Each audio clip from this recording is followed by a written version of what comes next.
महादेव, आम्ही आपल्या साधनेत व्यत्यय तर आणला नाही ना? नाही श्री विष्णू, परंतु तुम्ही दोघं इथे आलात ह्या अर्थी निश्चित काहीतरी महत्वाचे कार्य असणार. हे महादेव, तसेच महत्वाचे कारण होते म्हणून आम्ही आपली भेट घ्यायला आलो आहोत.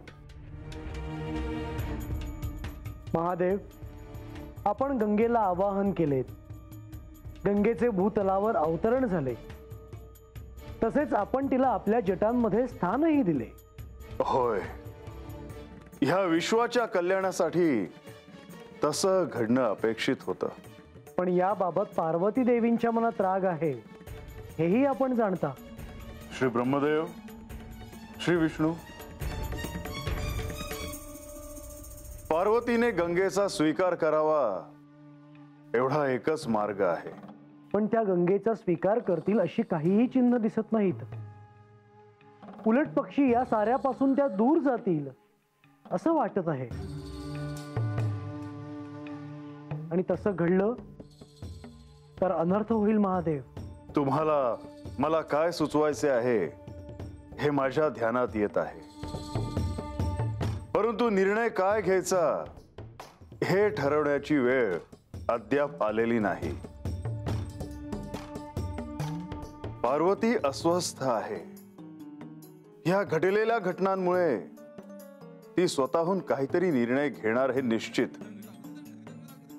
परंतु एक गोष्ट मात्र निश्चितच आहे की ह्या सर्वांमधून काहीतरी चांगले असेच निष्पन्न होईल.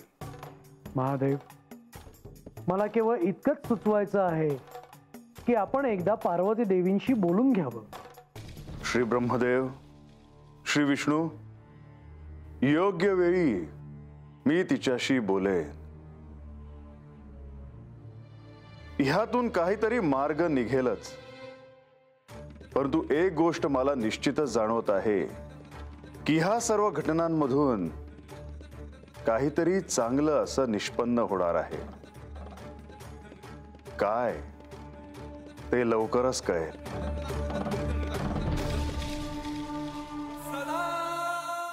नारायण नारायण.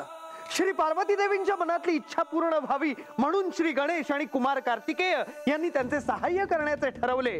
देवी गंगा यांना कैलासापासून दूर नेण्यासाठी श्री गणेश आणि कुमार कार्तिकेय हे श्री पार्वती देवींचे सहाय्य करणार होते. आणि हे कार्य जिथे घडणार होते ते स्थळ म्हणजे महर्षी गौतम यांचा आश्रम.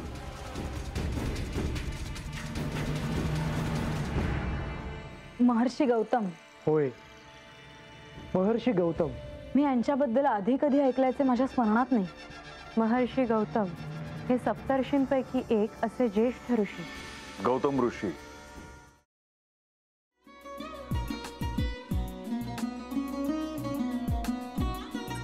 लावू का? हो.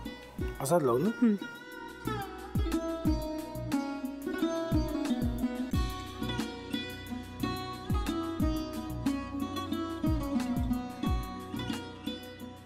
आता काय करायचंय? आता आपण ड्राय स्टफिंग दुसरं काय करणार आपण त्यात?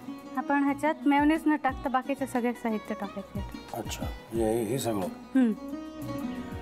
ऋतू, माझा तर विश्वासच बसत नाहीये. म्हणजे अगं बहिणी आमचं लग्न व्हावं म्हणून किती प्रयत्न करत होती आणि ते सगळं करताना की शिवच्या आम्हाला माहिती पुरवते. नाही, मला नाही वाटत.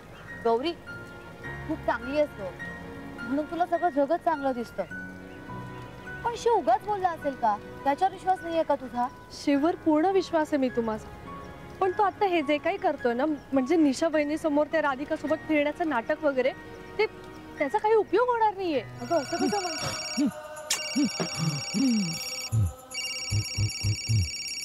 अगं नीलिमा, जतीन भाईंचा कॉल आहे.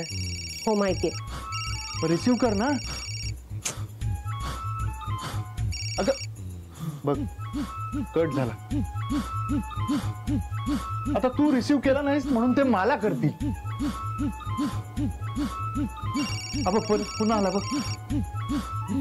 घे बघू. पण हे एक ना एक दिवस घडणारच होतं.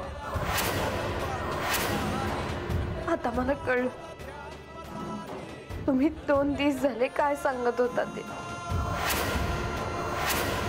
बनू हे संकेत असतात आणि हे ठरवून येत नसतात. मी बाहेर तुमची वाट बघते.